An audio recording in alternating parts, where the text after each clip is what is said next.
এদের সর্বোচ্চ চাহিদা যে একটা মসজিদ আর একটা মাদ্রাসা পেলেই হবে।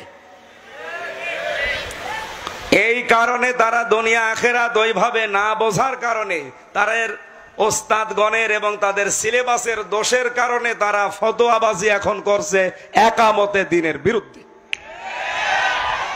এরাই শুধু চার দেওয়ালের মাঝে এইটাকেই মনে করেছে এইটাই দুনিয়া।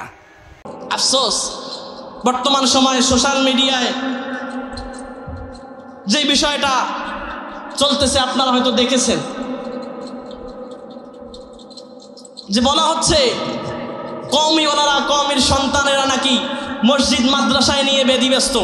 তারা গণ্ডি, তাদের দৌড় নাকি মসজিদ এবং মাদ্রাসা, চার দেয়ালের মধ্যেই তারা নাকি সীমাবদ্ধ, যার কারণে তাদের দুনিয়া এবং আখিরাত দুইটাই নাকি বরবাদ। এই ভাইরাল ম্যান, ভাইরাস ম্যানকে আমি বলে দিতে চাই, ভাইজান আপনি যেটা বলতেছেন বুঝে শুনে বলেন, কথা বলেন ঠিক কিনা। আপনি কওমির ইতিহাস ঘেটে দেখেন, আপনি কওমির ইতিহাস ঘেটে দেখেন।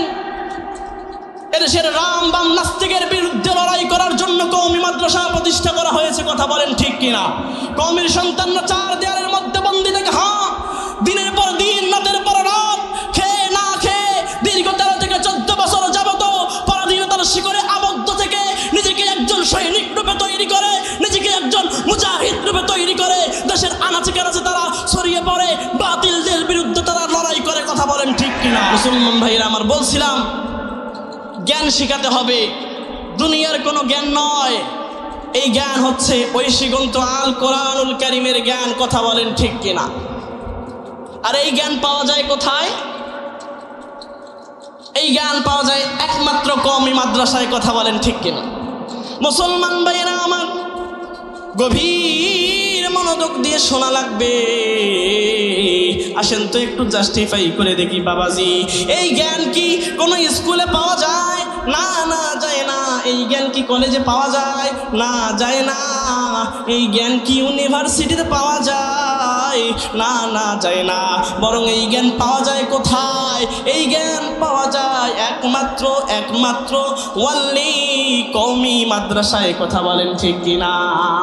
স্কুল কলেজকে ছোট করতেছি না, কিন্তু কোরআনুল কারীমের জ্ঞান পেতে হলে আপনাকে আসতে হবে মাদ্রাসায়, কথা বলেন ঠিক কিনা। কি ভাইজান, পাবেন?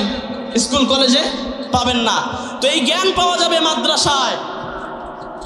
অথচ বারংবার এক শ্রেণীর লোকেরা বলতেছে যে এই কওমি মাদ্রাসায় নাকি জঙ্গিবাদ তৈরি করা হয়। জোরে বলেন নাউজুবিল্লাহ। এই কওমিতে নাকি সন্ত্রাস, উগ্রবাদী তৈরি করা হয়। আমরা বলতে চাই কওমিতে কোনো সন্ত্রাসবাদ, উগ্রবাদ তৈরি করা হয় না, কথা বলেন ঠিক কিনা। কওমি হচ্ছে যুগশ্রেষ্ঠ আলেম বানানো কারখানা। কওমি হচ্ছে শাহ আনোয়ার শাহ কাশ্মীরি রহমাতুল্লাহি আলাইহি বানানোর কারখানা। কওমি হচ্ছে আহমদ শফি সাহেব বানানোর কারখানা। কওমি মাদ্রাসা হচ্ছে হুসাইন আহমদ মাদানী বানানোর কারখানা। কওমি মাদ্রাসা হচ্ছে সৈয়দ আসাদ মাদানী বানানোর কারখানা। কওমি মাদ্রাসা হচ্ছে গোলাম রব্বানী আগাজি বানানোর কারখানা, কথা বলেন ঠিক কিনা।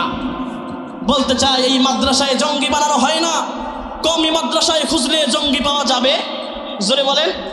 মাদ্রাসাতে খুঁজলে কি আর জঙ্গি পাওয়া যায়? মাদ্রাসাতে খুঁজলে কি আর জঙ্গি পাওয়া যায়?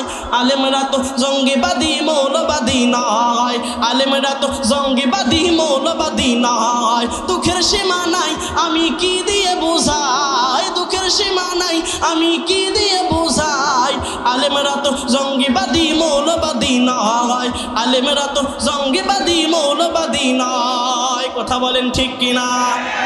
পাগড়ি মাথায় পাঞ্জাবি গায়ে দেখে যদি লোকে, মৌলবাদী জঙ্গিবাদী বলে আমায় ডাকে। পাগড়ি মাথায় পাঞ্জাবি গায়ে দেখে যদি লোকে, মৌলবাদী জঙ্গিবাদী বলে আমায় ডাকে। দুঃখের সীমা নাই বাইরে কি দিয়ে বুঝাই? দুঃখের সীমা নাই আরে কি দিয়ে বুঝাই? আলেমেরা তো জঙ্গিবাদী মৌলবাদী নয়, আলেমেরা তো জঙ্গিবাদী মৌলবাদী নয়, কথা বলেন ঠিক কিনা। কওমিতে জঙ্গিবাদ মৌলবাদ তৈরি করা হয় না, বরং কওমিতে তৈরি করা হয় যুগশ্রেষ্ঠ আলেম, কথা বলেন ঠিক কিনা। আপনার সন্তানকে মানুষের মতো মানুষ করার জন্য এই যে মাদ্রাসা দেওয়া হয়েছে, কথা বলেন। স্কুলে গেলে আপনি এই জ্ঞান একসাথে সবগুলাই পাবেন, কথা বলেন। এখানে কোরআনের জ্ঞান শেখানো হচ্ছে, হাদিসের জ্ঞান শেখানো হচ্ছে, ফিকহের জ্ঞান শেখানো হচ্ছে, দুনিয়াবি শিক্ষাটাও দেওয়া হচ্ছে। তাহলে বলেন আপনার সন্তানকে আপনি কোথায় দিবেন? মাদ্রাসায় নাকি অন্য জায়গায়? কথা বলেন। আমি বলবো সন্তানকে যদি মানুষের মতো মানুষ করতে চান তাহলে কওমি মাদ্রাসায় দেওয়ার বিকল্প কোনো পন্থা নেই। কথা বলেন ঠিক কিনা? আফসোস, বর্তমান সময়ে সোশ্যাল মিডিয়ায় যে বিষয়টা চলতেছে আপনারা হয়তো দেখেছেন, যে বলা হচ্ছে কওমিওয়ালারা, কওমির সন্তানেরা নাকি মসজিদ মাদ্রাসায় নিয়ে বেদিব্যস্ত। তারা গণ্ডি, তাদের দৌড় নাকি মসজিদ এবং মাদ্রাসা, চার দেয়ালের মধ্যেই তারা নাকি সীমাবদ্ধ, যার কারণে তাদের দুনিয়া এবং আখিরাত দুইটাই নাকি বরবাদ। এই ভাইরাল ম্যান, ভাইরাস ম্যানকে আমি বলে দিতে চাই, ভাইজান আপনি যেটা বলতেছেন বুঝে শুনে বলেন, কথা বলেন ঠিক কিনা? আপনি কওমির ইতিহাস ঘেটে দেখেন, আপনি কওমির ইতিহাস ঘেটে দেখেন। এদেশের রাম বাম নাস্তিকের বিরুদ্ধে লড়াই করার জন্য কওমি মাদ্রাসা প্রতিষ্ঠা করা হয়েছে। কথা বলেন ঠিক কিনা? কওমির সন্তানরা চার দেয়ালের মধ্যে বন্দী থেকে, হ্যাঁ, দিনের পর দিন, রাতের পর রাত, খেয়ে না খেয়ে দীর্ঘ 13 থেকে 14 বছর যাবত পরাধীনতার শিকড়ে আবদ্ধ থেকে নিজেকে একজন সৈনিক রূপে তৈরি করে, নিজেকে একজন মুজাহিদ রূপে তৈরি করে দেশের আনাচে কানাচে তারা ছড়িয়ে পড়ে, বাতিলদের বিরুদ্ধে তারা লড়াই করে। কথা বলেন ঠিক কিনা? এই বাংলার জমিনে কওমিওয়ালারা ভেসে আসে নাই, এই বাংলার জমিনে বানের জলের মতো কওমিওয়ালারা ভেসে আসে নাই। সুতরাং কওমিওয়ালাদের বিরুদ্ধে কথা বললে 7 বার ভেবে দেখতে হবে। কথা বলেন ঠিক কিনা? কওমির আকাবিরদের কথা বলছি না, কওমির আকাবিরদের পিছে রাখলাম, কওমির মুরব্বীদের পিছে রাখলাম। আমি শুধু এ যুগের তরুণ প্রজন্মের কথা বলতে চাই। রেজাউল করিম, মুফতি রেজাউল করিম আপনার সামনে আসলে যার পায়জামা গরম হয়ে যাবে, মুফতি রেজওয়ান রফিকের সামনে আসলে পায়জামা গরম হয়ে যাবে, মুফতি আরিফ বিন হাবিবের সামনে আসলে পায়জামা ভিজে যাবে। সুতরাং তাদের বিরুদ্ধে কথা বলার আগে 7 বার ভেবে চিন্তে কথা বলতে হবে। এটা বয়ানের মাঠ, এটা তাফসিরের মাঠ, এলোমেলো করলে চলবে না। উশৃঙ্খল বক্তব্য দিয়ে কাদা সুরসুরি করে আলেমদেরকে আর